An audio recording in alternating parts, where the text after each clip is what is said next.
Good evening. Welcome to the class of history of class 8. We are discussing chapter 3. This is part 2, page number 27. We are discussing French Revolution. We have already discussed in the first video political cause. In this very video, we will be discussing the social cause. Second one. First is already discussed. We will be discussing this second one, right? The social cause. In the French society was feudal in nature and based on principle of inequality and prerogatives. What do you mean by feudal?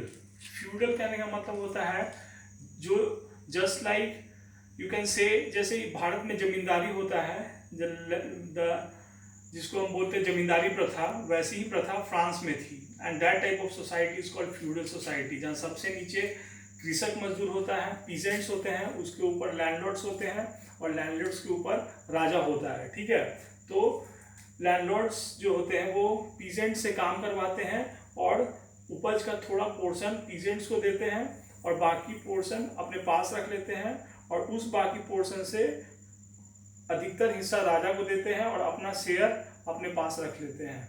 This type of economy, this type of society is called feudal society, right. तो French society was feudal, जो कि inequality पे based था, क्योंकि ये equality नहीं थी, justice नहीं था। That was unjust society, that was unequal society.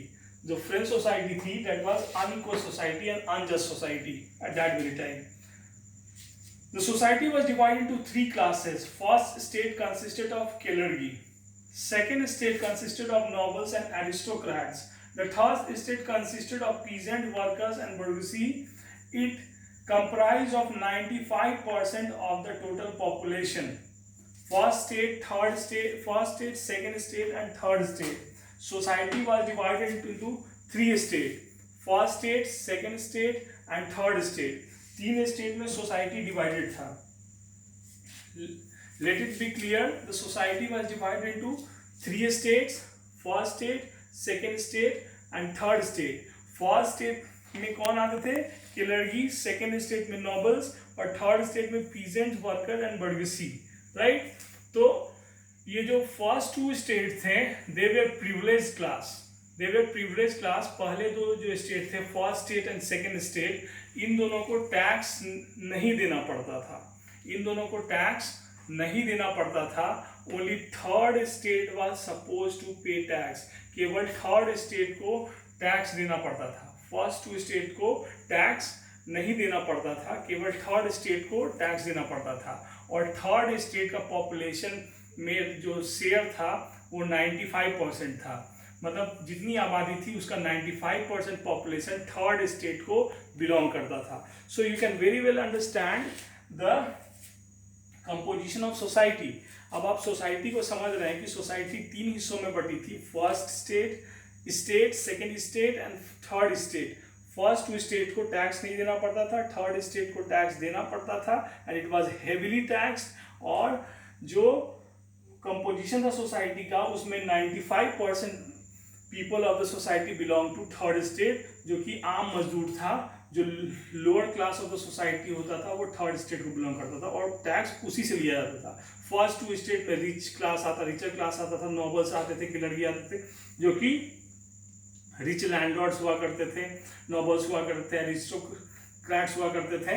They belong to first two states, तो उनसे टैक्स नहीं लिया जाता था, right. The first and the second classes possessed about 1/5 of the whole French property.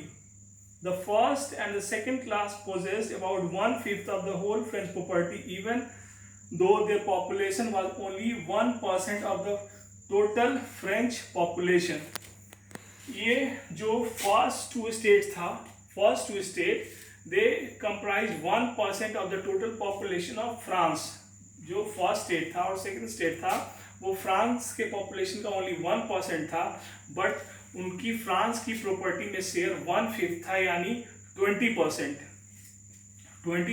Share था France की property में और पॉपुलेशन में शेयर केवल 1% था। तो 1% लोगों के पास 20% प्रॉपर्टी उनके हाथ में थी। So you can understand the economics prosperity of first two states. They enjoyed special rights and privilege and were also exempted from the payment of tax. उनको privileges दिया जाता, बहुत सारी छूट दी जाती थी और बहुत सारी रियायतें दी जाती थी और बहुत सारा बेनिफिट्स भी दिया जाता था स्टेट की ओर से.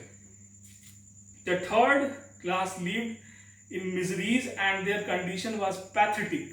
थर्ड क्लास बहुत दयनीय स्थिति में था, उनकी कंडीशन बहुत ही खराब थी.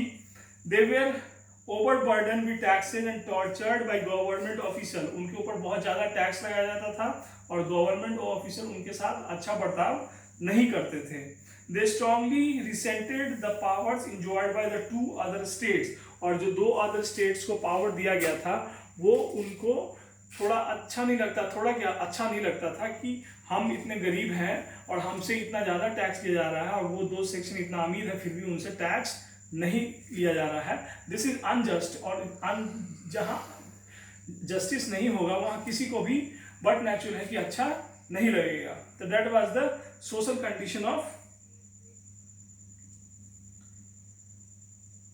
France, right?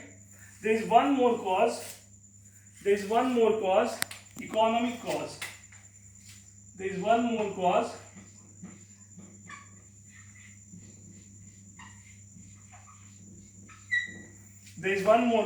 economic cause, right? There is one more cause, economic cause. The rulers, the nobility and clergy and the aristocrat led a very luxurious life and were responsible for the economic crisis of the country. There was no restriction on the king and he spent the state treasury willfully to meet her personal demands. जो first class थे they lived the life of luxury. वो बहुत अयासी का जीवन जीते थे, बहुत comfort का लाइफ जीते थे और किंग जो है अपने पर्सनल एक्सपेंस के लिए स्टेट की ट्रेजरी का इस्तेमाल किया करता था. So this was the economic condition of France.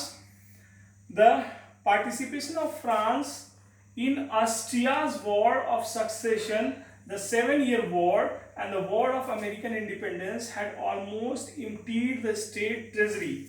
Austria का जो उत्तराधिकार का युद्ध था और अमेरिकन वॉर ऑफ इंडिपेंडेंस था उसमें फ्रांस की ट्रेजरी खाली हो गई थी. This was the economic condition of France. In order to meet the personal and military expenses of the government, did not hesitate on taxing the lower classes of the society. अब government का expense तो चलाना था. So in that order, the king levied extra tax on the third estate. Third estate means third section of the society. The third estate bore the entire burden of taxation while the first and second estate were exempted from paying taxes despite being rich. पहले दो state चूंकि rich थे फिर भी उनको exemption दे दिया गया. First second and third state these two were exempted and third were heavily taxed. This third was heavily taxed. This was heavily taxed. So being these two was rich but they were exempted from paying tax. The poor had to pay both direct tax, land tax, income tax and property tax and indirect tax on salt, wine and tobacco. Direct और indirect tax दोनों third state को देना पड़ता था. These was the economic cause. I have dealt the social, economic and last is the intellectual cause. I think the time is about to over. So let us introduce the intellectual cause. 2 minute time is left. So in that very time let us have a discussion on intellectual cause of the French Revolution. So in the 18th century, France also witnessed intellectual awakening. उसमें France में बौद्धिक जागरूकता भी आई. Educated people began to question the cruel policy of the king and inspired people to oppose injustice and inequality. अब जो intellectual बौद्धिक जागरूकता आई तो लोगों को इस चीज की प्रेरणा मिली कि वो राजा की जो अन्यायपूर्ण नीति है उस पर सवाल खड़े करें. Philosophers like Voltaire, who was born in 1694 and died in 1778, Montesquieu, who born in 1689 and died in 1757, Rousseau, who born in 1712 and died in 1778, Diderot, who born in 1713 and died in 1784, asked people to think independently. तो इन political philosophers ने लोगों को स्वतंत्र रूप से सोचने के लिए प्रेरित किया. Why? Because there behind every revolution there is a political mind, and that political mind is the mind of a political philosopher.